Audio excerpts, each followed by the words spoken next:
కమ్యూనిస్టుల మానసపుత్రులైన మీ నక్సలైట్లు ఏమైనా తక్కువ తిన్నారా? పశ్చిమ బెంగాల్లోని నక్సల్బరి అనే గ్రామంలో 1965లో జోతేదార్ల దౌర్జన్యానికి వ్యతిరేకంగా పుట్టిందే మీ ఉద్యమం. A for arms, B for Bengal, C for Charu Majumdar. చారు మజుందార్ చెప్పిన స్టేట్మెంట్ గుర్తుందా? వర్గశత్రువుని ఖతం చేసి వాడి నెత్తుట్లో చేతులు ముచ్చని వాడు విప్లవకారుడు ఎలా అవుతాడు? అక్కడి నుంచి మొదలైంది మీ నక్సల్స్ హింసాకాండ. 1965 నుంచి ఇప్పటిదాకా 1,00,000 మందిని ఉద్యమం పేరుతో చంపేశారు. కేఎస్ వ్యాస్, పరదేశీ నాయుడు, ఉమేష్ చంద్ర, శ్రీపాదరావు, దుగ్గిరాల వెంకట్రావు, హైగ్రీవాచారి, బుడ్డా వెంగల్ రెడ్డి, ఇలా చెప్పుకుంటూ పోతే ఎంతో మంది మీ చేతుల్లో చంపబడ్డారు. ఇంతమందిని చంపి ఏం సాధించారు మీరు? కంపెనీలు తెచ్చారా? ఉద్యోగాలు ఇప్పించారా? ఇళ్లు కట్టారా? హాస్పిటల్స్ పెట్టారా? ఏం చేశారు మీరు? You did nothing. కడితే డెవలప్మెంట్, కూల్చితే విధ్వంసం. విధ్వంసం చేశారు కానీ డెవలప్మెంట్ ఏం చేశారు మీరు? అంటే ఇన్నేళ్ల ఉద్యమంలో మేం మంచి చేయలేదా? లేకే, ఖచ్చితంగా చేశారు. తెలంగాణ సాయుధ పోరాటం, శ్రీకాకుళం సాయుధ పోరాటం వాళ్ల చలవే. భూస్వాములు తగ్గి కూలీ రేట్లు పెరిగాయి అంటే అది మీ చలవే.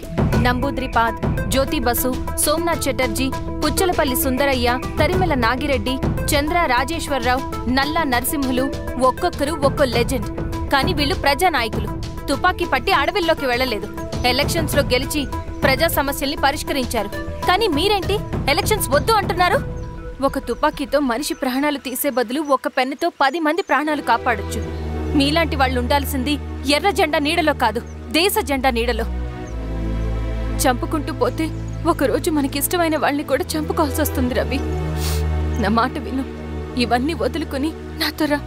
ఈ అడవి బయట నీకు గొప్ప ఫ్యూచర్ ఉంది. రా. సంతకం పెట్టండి శిరీష. నేనెందుకు చెప్తున్నానో అర్థం చేసుకోండి. రవి, సంతకం పెట్టండి.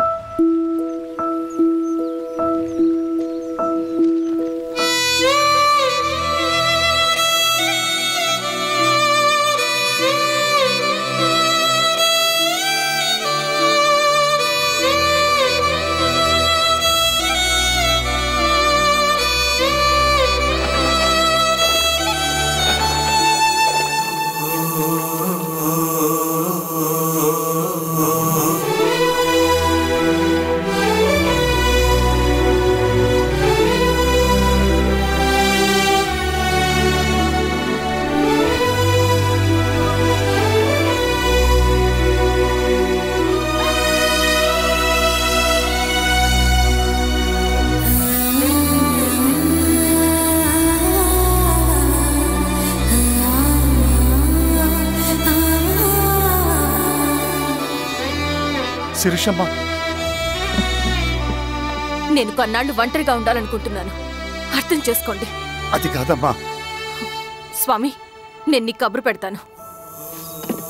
అమ్మా అమ్మా,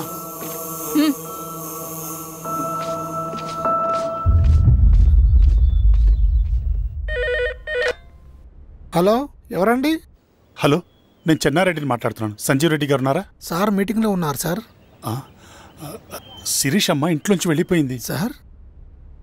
ఏం చేయాలో అర్థం కావట్లేదు. ఒకసారి సంజీవ్ రెడ్డి గారికి అమ్మాయి గురించి చెప్పండి. చెప్తా సార్. సురేష్, మనం చాలా జాగ్రత్తగా ఉండాలి. నమస్తే రెడ్డి గారు, యూ కెన్ గో. సార్ కూర్చోండి సార్. వాళ్ళక్కడ నన్ను చేతగానే వాడిని చేసి నలుగులో నిలబడుతుంటే నువ్వు ఇక్కడ రిలాక్స్గా ఏసీ రూమ్లో కూర్చొని మీటింగ్ లా. మీరు ఇక్కడికి రాకముందే అన్ని ఏర్పాట్లు చేసామండి. రేపటి నుంచి ఆ నక్సలైట్లకు పోలీస్ పవర్ ఏంటో చూపిస్తాం. కొత్త ఎస్ఐ పళని అప్పన్.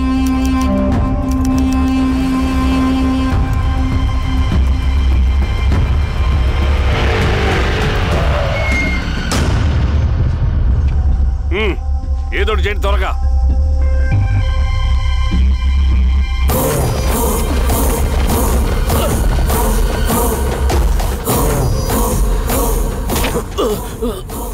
ఏంది హీరో స్వామి, ఏమని చెప్పినాడా? లేదు సార్. చాలా సిన్సియర్ అనుకుంటున్నా. అవును సార్. మన సిన్సియారిటీ కూడా చూపియాలి కదా.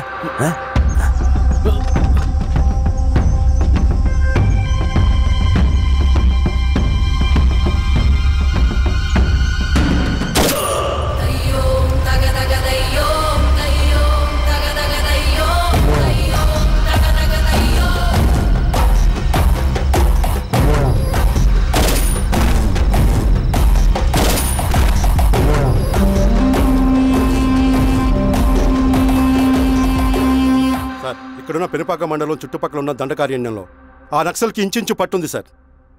వాళ్ళ కనసైగల్లోని ఇదంతా జరుగుతుంది సార్. ఇక్కడ వాళ్ళకి స్ట్రాంగ్ ఇన్ఫార్మర్స్ ఉన్నారు సార్. స్ట్రాంగ్ ఇన్ఫార్మర్సా? అదేందో చూడండి. కేసు ఫైల్ చేయమంటావా? ఏంటి గొడవ సార్? గంజా కేసులో దొరికాడు సార్. నాకేం సంబంధం లేదు సార్. పోలీసులు నన్ను నిరికిస్తున్నారు సార్. ఏందా గోలా? సార్ మన పోలీస్ చెకింగ్ లో ఆటోలో గంజాయి దొరికిందండి సార్. ఆ ఆటో డ్రైవర్ నాకు సంబంధం లేదు అంటున్నాడు. గంజాయా? ఒంట్లో నీకు పిలవండి. మీరు బాండి. ఈరోజామి గారు సార్. కూకో. నీ పేరేంది? రాజప్ప సార్. కూకో. ఎవరు? లంకపురం సార్. కూకో కూకో కూకో. ఏం చేస్తా అంటావు? ఆటో డ్రైవర్ని సార్. కూకో. నీ అబ్బాయి ఎన్నిసార్లు చెప్పాలనిక? వయసులో పెద్దోడిని, పోలీసోడిని, నాకు ఒకే విషయం 10 మార్లు చెప్పడం ఇష్టం ఉండదు. అర్థమైందా? కూకో.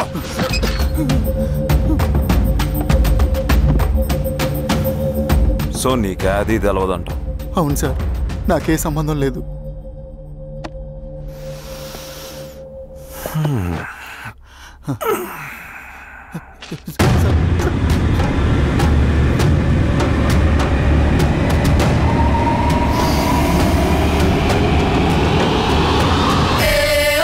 సో నువ్వు లేత గంజాయి తోటలో తిరుగుండావు.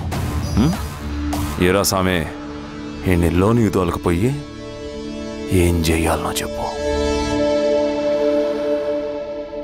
Very strong informer.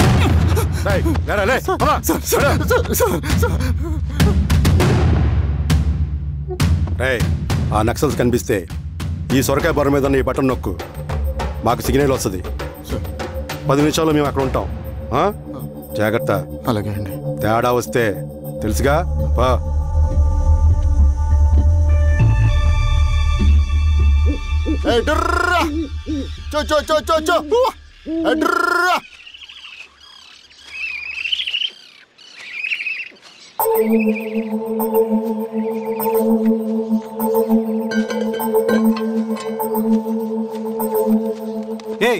ఎవరా నువ్వు? అన్నా, నా గొర్రెలు తప్పోయన్నా, ఎత్తుకుంటూ ఇక్కడికి వచ్చాను. ఇటువైపు ఏం రాలేదు. పో. లేదన్నా, ఇటువైపే వచ్చాయన్నా. రాలేదని చెప్పానా? పో.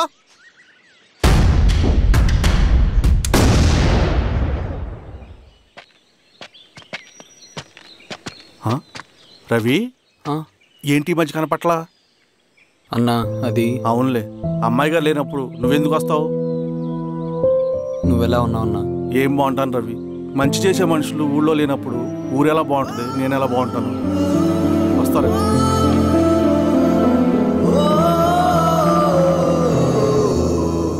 సార్ నగస్టార్ హోటల్లో నక్సల్ ఇన్ఫార్మర్ ఉన్నాడని ఇన్ఫర్మేషన్ వచ్చింది సార్.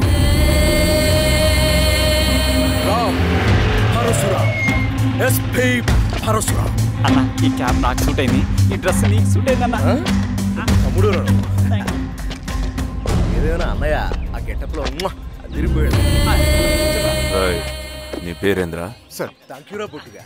ఏదేమైనా ఆయనకి ఏం తెలియదు. గెటప్ నాకు సూట్ అయినట్టుగా ఎవరు సార్ నాకేం తెలియదు. వీరాస్వామి, వీక్ ఇన్ఫార్మర్ దొరికిపోయినాడు. సార్ ఏమేం సార్? రేయ్, ఎవడ్రా నువ్వు?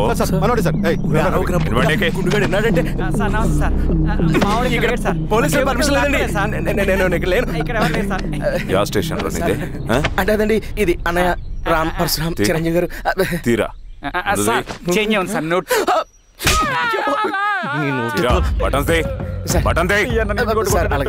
వేస్తే ఆయన అన్నయ్యాలా, లేకపోతే నేనే వెయ్యాలా? కరెక్టే సార్. తోట తీస్తారా రే?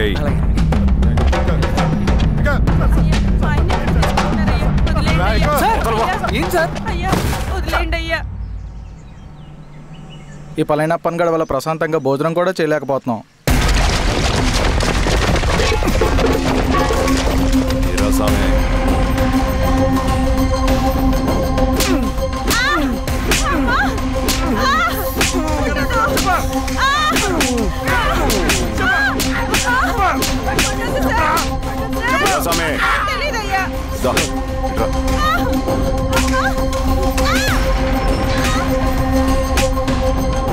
ఏదైనా చెప్పినారా? చెప్పలేదు సార్. చెప్పలేదా? ఓ టీ చెప్పు.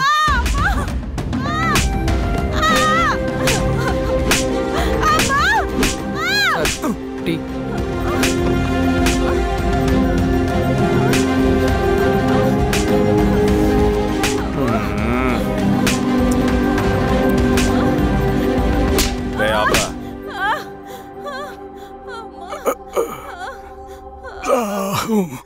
అడిగిన దానికి సమాధానం చెప్తే ఈ బాధలన్నీ తప్పుతాయిగా.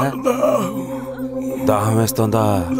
నీ దాహం నేను తీరుస్తాగానే నాకు కావాల్సిన ఇన్ఫర్మేషన్ నువ్వు ఇస్తావా? ఇస్తావా?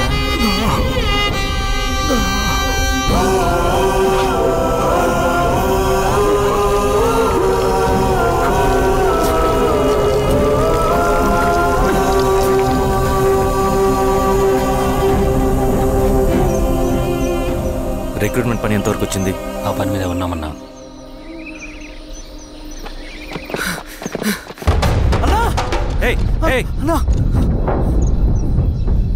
నువ్వేంట్రా ఇలా వచ్చావు? మన దళ సభ్యుల్ని ఇన్ఫార్మర్స్ని పోలీసులు చిత్రహింసలు పెట్టి చంపేస్తున్నారు. మన జీవితాన్ని పనంగా పెట్టి మన కుటుంబాలను త్యాగం చేసి ఈ అడవిలో ప్రజల కోసం పోరాడుతుంటే ఈ ఎన్కౌంటర్స్ ఏంటన్నా? రవి, ఇలాంటప్పుడే ధైర్యం కోల్పోకూడదు. చనిపోయిన ప్రతి నక్సల్ రక్తం పొట్టుకి సమాధానం చెప్పే సమయం వస్తుంది. కంగారు పడకు రవి. ఇలాంటప్పుడు నువ్వు బయట తిరగడం మంచిది కాదు. మాతో పట్రా అన్నా. పద.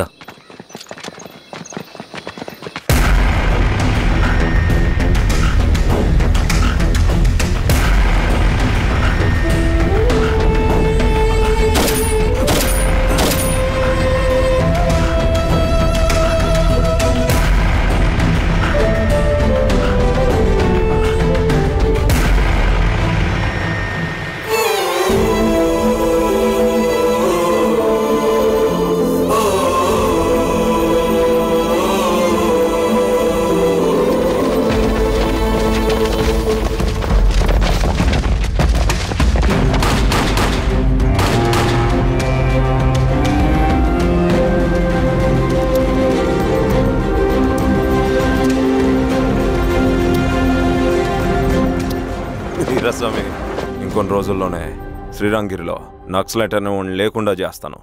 మీరు నక్సల్స్ని ఎన్కౌంటర్ చేస్తానన్న న్యూస్ నిజమేనా? అందరూ రిమాండ్లో ఉన్నారు. సింగనన్న ఎన్ని రోజుల్లో పట్టుకోబోతున్నారు? వీరస్వామి, ఎన్ని రోజుల్లో పట్టుకుంటారంటే దానికి ఏమైనా ముహూర్తం ఉంటుందా? పట్టుకున్నాక చెప్తానులే. శ్రీరామగిరి గ్రామ అడవుల్లో జరిగిన కోంబింగ్ ఆపరేషన్ లో దొరికిన నక్సల్స్ ని రిమాండ్ కు తరలిస్తున్నామని ఎస్ఐ పళనియప్పన్ తెలిపారు. మిగిలిన నక్సల్స్ ని కూడా త్వరలోనే పట్టుకుంటామని, అక్కడ సింగన దళమే లేకుండా చేస్తామని చెప్పారు. ఇంకొన్ని రోజుల్లోనే శ్రీరంగిరిలో నక్సలైట్ అనే లేకుండా చేస్తాను. లాల్ సలాం కామ్రేడ్. లాల్ సలాం. న్యూ రిక్రూట్మెంట్ కోసం కుర్రాళ్ళు వచ్చారు. పిలు. రండి.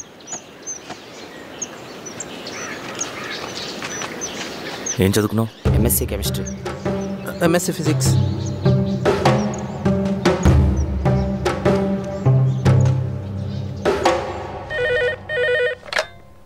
హలో బాబాయ్, నేను. అమ్మా శిరీష, ఎక్కడున్నావు? ఎలా ఉన్నావమ్మా? నేను బాగున్నాను బాబాయ్. నేను ఎలక్షన్లో పోటీ చేద్దాం అనుకుంటున్నాను. చాలా మంచి మాట చెప్పావమ్మా. But one condition. ఏంటమ్మా? అది నేను మిమ్మల్ని పర్సనల్గా కలిసి చెప్తాను. సరేరా, రేపు ఇంటికి రా, మాట్లాడుకుందాం. సరే బాబాయ్.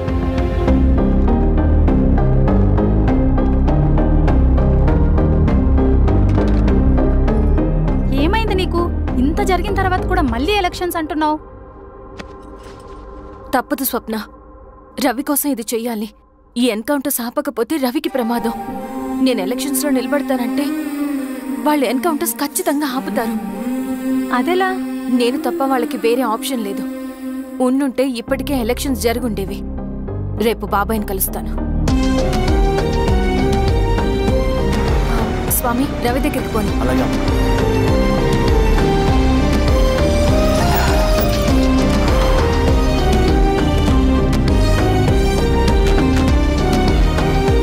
రవి, రవి రవి రవణ లేడు మేడం. రవి ఎక్కడా? రవణను కలవక చాలా రోజులైంది. రవి నువ్వు కలిస్తే ఇదివ్వు. సరే మేడం. వద్దమ్మా.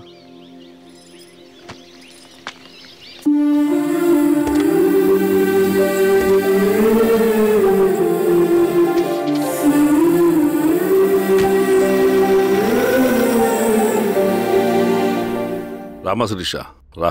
ఎలా ఉన్నావు? బాగున్నాను బాబాయ్. దా కూర్చో. ఏంటి ఏదో మాట్లాడాలన్నావు? బాబాయ్ మీరు చెప్పినట్టే చేస్తాను, కానీ ఎవరి వైపు నుంచి జరిగిన హింస మంచిది కాదు. మీరుండి కూడా ఇలా జరగడం ఏం బాలేదు. ఇప్పుడు జరుగుతున్నది కొన్ని రోజులు ఆపించండి. ఏది జరిగినా యాజ్ పర్ లా జరగాలి. ఏ సార్ అర్జెంటుగా పళ్ళని రమ్మను. సరే సార్.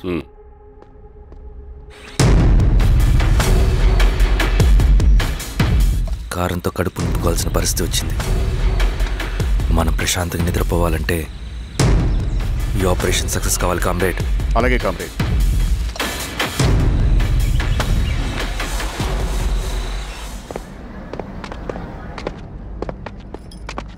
నమస్కారం సార్. పళ్ళని పిలిచారంట? అది ఇప్పుడు జరిగే ఎన్కౌంటర్స్ అన్ని కొంతకాలం ఆపండి సార్. Okay sir. మా శిరీష, ఈయన పళ్ళని కొత్త ఎస్ఐ. నమస్తే మేడం. నమస్తే. పళ్ళని సార్. అమ్మాయి ఎలక్షన్ నిలబడుతుంది. టైట్ సెక్యూరిటీ ఇవ్వండి. జాగ్రత్త సార్. ఏం జరిగినా నీదే బాధ్యత. అలాగే సార్. టైం అవుతుంది. వెళ్దాం పద. మేడం మీరు మన ఊరికి వస్తే నేను సెక్యూరిటీ ప్రొవైడ్ చేస్తాను. పళ్ళని సార్. ఎలక్షన్స్ అయ్యేంతవరకే. సరే అమ్మా. ఎస్పీ గారితో నేను మారుతా. అలాగే వస్తానమ్మా. జాగ్రత్త. మేడం పదండి. రండి మేడం, కూర్చోండి. పదవీరా స్వామి.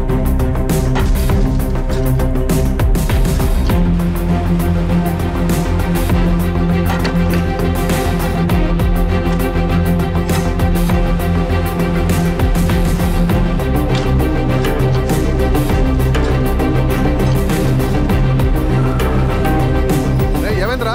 రోడ్డు పని జరుగుతుంది సార్. ఇడిపోని.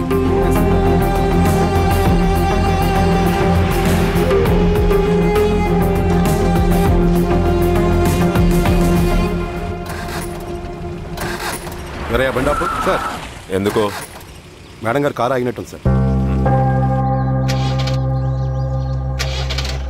ఏమైంది స్వామి?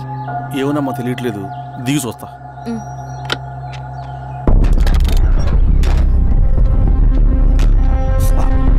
అమ్మా ఫ్యాన్ బెల్ట్ దిగిపోయిందమ్మా.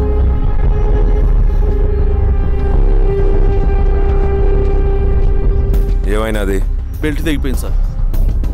శిరీష గారు ఇప్పటికే లేట్ అయిపోయినది. మనం జీప్లో పోదాం రండి.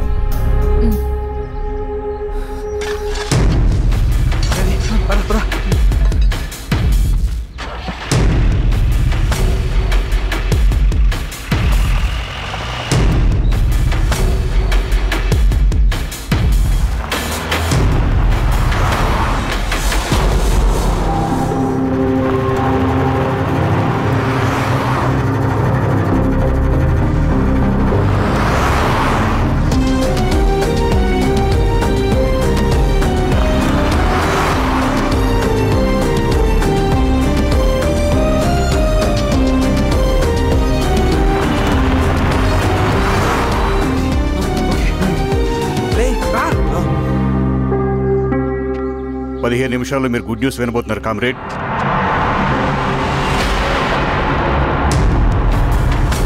రవి వెళ్ళి చూడు.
తీసుకో రవి. నాకొద్దు.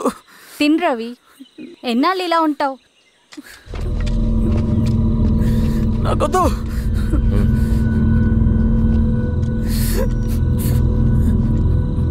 అక్కడ పెట్టేసి తిను.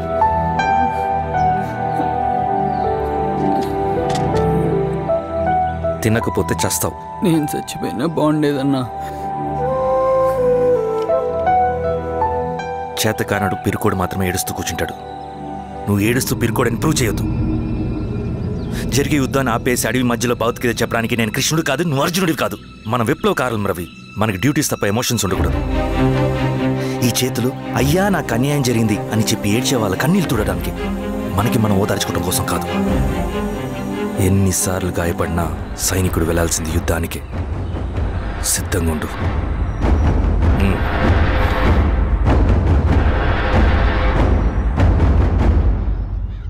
Sebastian, Greyhounds commander. DGP recommendation అంటే చాలా పవర్ఫుల్ అని మీ ఉద్దేశం, కానీ వాడు మీకంటే ప్రతిదానికి ఒక స్ట్రాటజీ ఉంటుంది. పావురం కోసం వల వేయాలి, చేపల కోసం గాలం వేయాలి. సింగన్న కోసం నా దగ్గర ఒక స్ట్రాటజీ ఉంది. విని విని విసిగిపోయాను. రిజల్ట్స్ చూపించి మాట్లాడండి. సార్,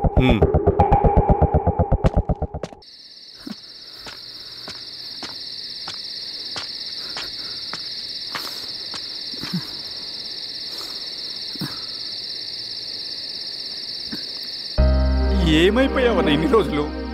అసలు ఎలా ఉన్నావన్నా?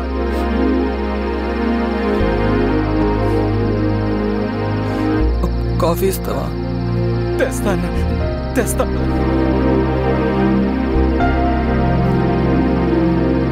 ఇదిగో అన్న.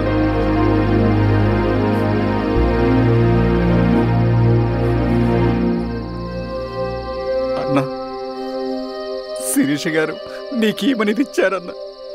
శిరీష నా కోసం ఇక్కడికి వచ్చిందా? అవునన్నా, చనిపోయే ముందు ఇక్కడికి వచ్చారన్నా. దేవత లాంటి మనిషి అన్న, అనవసరంగా చంపేశారన్నా.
పేషెంట్ లేచాడు. అన్నా అన్నా ఎక్కడికన్నా? పనుంది ఆగురా. అన్నా రే ఆగు. అన్నా అన్నా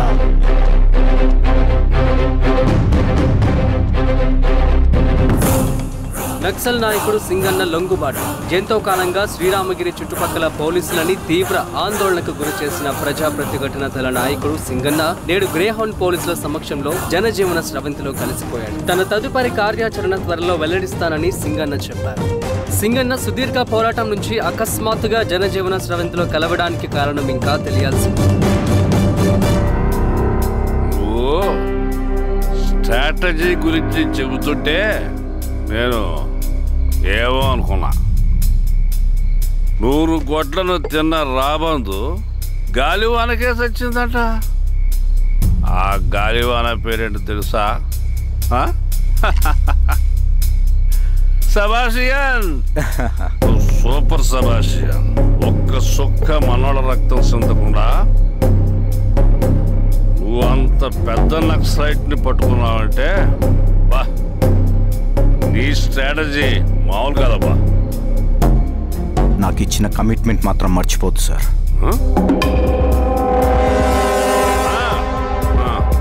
చేసాబో, తీసుకో, పోయేస్తా. సూపర్ అబ్బా, సూపర్.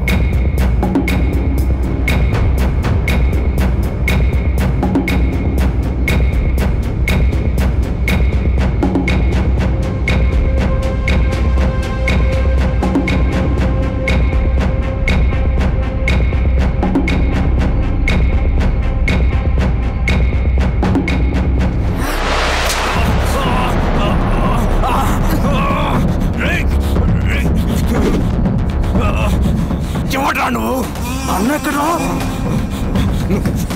నువ్వు సింగన్న మనిషివా? అడిగిన దానికి మాత్రం సమాధానం చెప్పు. సింగన్న కోసం చేస్తావా? భవిష్యత్తు గురించి ఇప్పుడే మాట్లాడా? జీవితం మీద ఆశుంటే చెప్పరా? నాకు టైం లేదు. చెప్పను. నీ గొంతులో దిగిన మామూలు కత్తి కాదు, విషం పూసిన కత్తి. 2 నిమిషాల్లో నీ చావా పొందుకొని డిసైడ్ అయిపోతాయి. చెప్పు. చెప్తాను. శ్రీనివాస లాడ్జిలో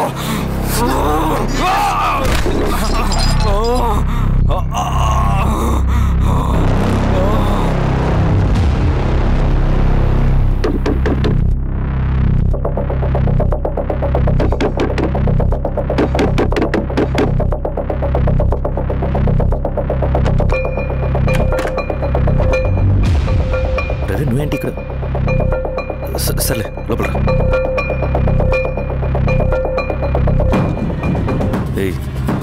ఏంట్రా ఇది?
రవి, ఏమైందిరా? వచ్చి కట్లిప్పు. ఏమైందిరా నీకు? కట్లిప్పు. రే, ఆ పోలీసుకు లొంగిపోవటం, ప్రెస్ మీట్లు మాట్లాడటం అంతా నిజం అనుకుంటున్నావా? రే, అవంతా ఒక స్ట్రాటజీరా. యుద్ధంలో శత్రుబలు పెరిగినప్పుడు మనం ముండిగా ఎదురెళ్ళకూడదు. లొంగిపోయినట్టు నటించాలి. అది నిజంగా లొంగిపోవటం కాదురా, శత్రువుని ఏమార్చడం. నేను అదేరా చేశాను. అది నిజం అనుకోకు. ముందు కట్టిలిపు రవి. విప్లవంలో నష్టం అన్ని వైపు నుంచి వస్తుంది. నువ్వు నేను ఇంకా మిగిలి ఉన్నాం కదా, ఇంకొక దళాన్ని నిర్మిద్దాం, విప్లవాన్ని కొనసాగిద్దాం. ముందు కట్లిపురా. ఏంట్రా నువ్వు మాట్లాడిన ప్రతిసారి నాకు చప్పట్లు కొట్టాలనిపిస్తుంది అన్న. నువ్వు చెప్పేది నమ్మాలనిపిస్తుంది. ఇప్పుడు కూడా నమ్మేవాడిని, కానీ ఇది ఆపుతుంది. మతం మత్తుమందు లాంటిదన్నాడు కార్ల్ మార్క్స్. కానీ అంతకన్నా పెద్ద మత్తుమందు కమ్యూనిజం. ఆ కమ్యూనిజం మత్తులో నుండి నిన్ను బయటకు తీసుకురావడానికి బలమైన సాక్ష్యం కావాలని నాకు అర్థమైంది. ఎలక్షన్ నుంచి విత్డ్రా అయ్యాక నేను నా ఫ్రెండ్ స్వప్న వాళ్ళ ఇంటికి వెళ్ళాను. రే అర్జెంట్గా 25 లక్షలు కావాలరా. Thank you.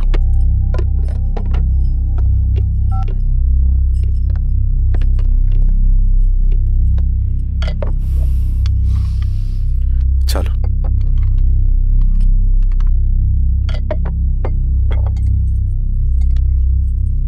చాలు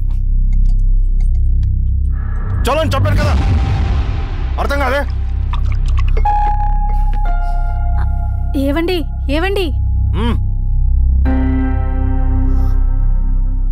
ఏమైంది స్వప్న? నేను గమనిస్తూనే ఉన్నాను, మీరు ప్రశాంతంగా లేరు. శిరీష, ఆయన బిజినెస్ చాలా ఇబ్బందిగా మారింది. బయట అప్పు తెచ్చి మరీ ఇన్వెస్ట్ చేశారు. వర్క్స్ అన్ని సగంలో ఆగిపోయాయి. కాంట్రాక్టర్స్ కి బాగానే మిగులుతాయి కదా. ఆయన ఏదీ క్లియర్గా చెప్పరు. నేను మాట్లాడినా డబ్బులైతే నేను హెల్ప్ చేస్తాను.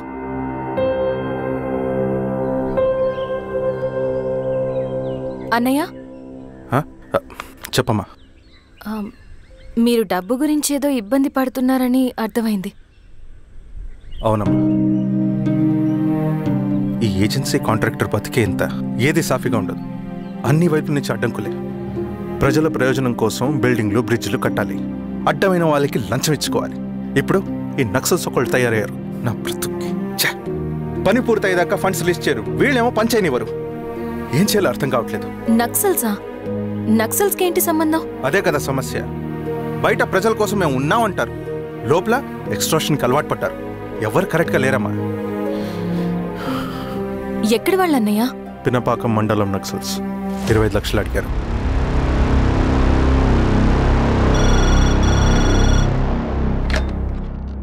హలో ధర్మ, ఆ సింగన్న దళం గురించి నీకు ముఖ్యమైన విషయం చెప్పాలి. సరే, ఓకే, బాయ్. నీతో పర్సనల్గా మాట్లాడాలి. బయటకెళ్ళు. చెప్పు.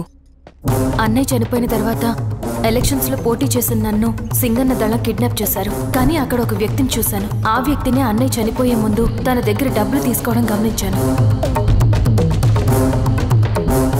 ఆ క్షణమే సింగన్న దళంపై నాకు అనుమానం వచ్చింది. I'll take care.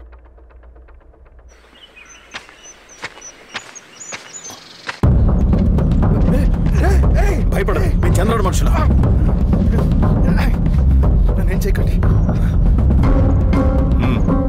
కూర్చోబెట్టండి. మీకు కావాల్సింది దీంట్లో ఉంది.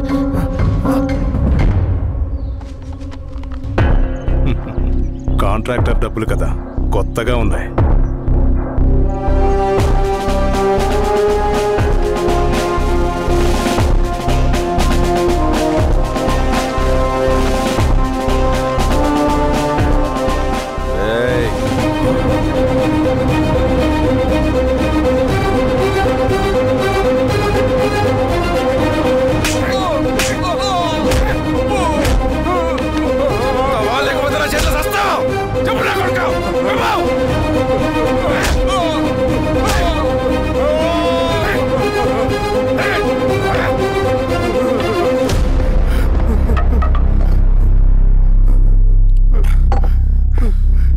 వీళ్ళ అన్న మీదున్న ప్రేమ అభిమానం ముందు మన పోలీస్ లాఠీలు ఓడిపోయాయి.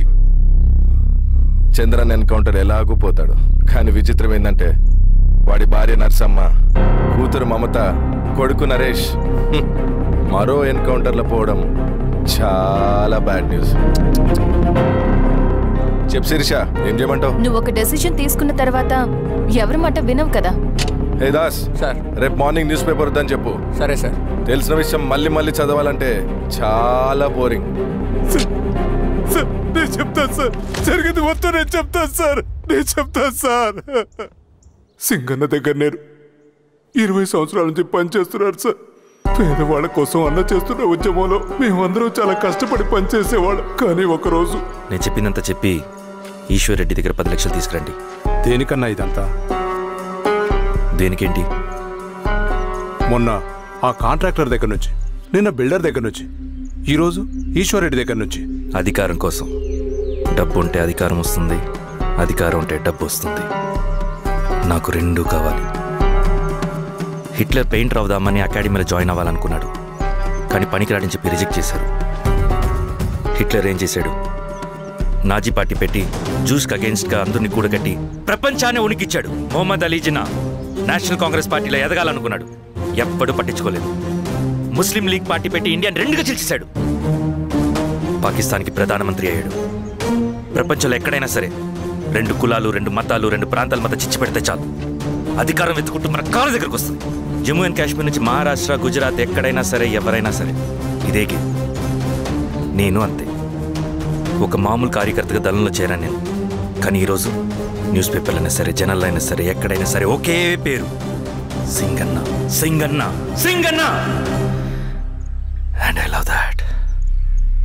నక్సల్స్ కొంటే ఈ అడవినే శాసిస్తాం, రాజకీయాల్లోకి వస్తే రాష్ట్రాన్ని శాసిస్తాం.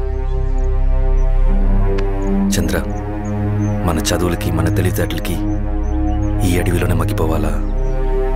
నువ్వే ఆలోచించుకో. ఆ మాటలు విన్న నేను ఆలోచనలో పడ్డాను. తన స్వార్థం కోసం ఉద్యమమును పెడదారి పట్టిస్తున్నాడని అప్పుడే అర్థమైంది. కానీ నాకు వేరే దారి లేదు. సింగన్న ఆదేశం ప్రకారం మేము వెంటనే వెళ్ళి ఈశ్వర్ రెడ్డిని కలిశాం. సింగన్న పార్టీ ఫండ్ కోసం 10 లక్షలు ఇమ్మన్నారు. ఆ డబ్బులు ఇస్తే రైతు కూలీ సమస్య ఉండదని చెప్పమన్నారు. అంత డబ్బా నేనెందుకు ఇవ్వాలి? నువ్వు గెలుస్తావనే భ్రమలో ఉన్నావు. ప్రజలంతా అమాయకులు కాదు రెడ్డి. ఈ ఊళ్ళో ఏం జరుగుతుందో నువ్వు మాకు చెప్పక్కర్లేదు. మీకు పార్టీ ఫండ్ ఇస్తే మాత్రం నేను గెలుస్తానని గ్యారంటీ ఏంటి? తప్పకుండా గెలుస్తావు. ఆలోచించుకో, తెలివైన వాడివి.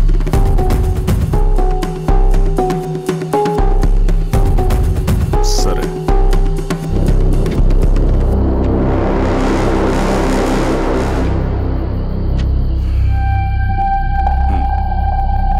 కానీ నాదో కండిషన్. నేను సింగన్ని పర్సనల్గా కలవాలి. చూస్తా. కానీ ఒక విషయం, ఈ మ్యాటర్ బయటికి రాకూడదు. జాగ్రత్త.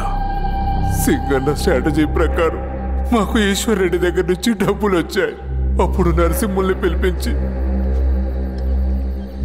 నువ్వు ఎలక్షన్ నుంచి విత్డ్రా అవ్వాలి నరసింహులు. విత్డ్రానా? 30 సంవత్సరాల తర్వాత వచ్చిన అవకాశం అన్నా ఇది. గెలిచే ఎన్నికల్లోంచి తప్పుకోమంటారేంటి? ఎందుకన్నా? నిన్ను ఈ ఎలక్షన్లో నిలబెట్టింది కమిటీయే, విత్డ్రా చేయమనేది కమిటీయే. సెంట్రల్ కమిటీ ఏం డిసైడ్ చేసినా అది మనం ఫాలో అవ్వాలి. మనకి వేరే ఆప్షన్ లేదు.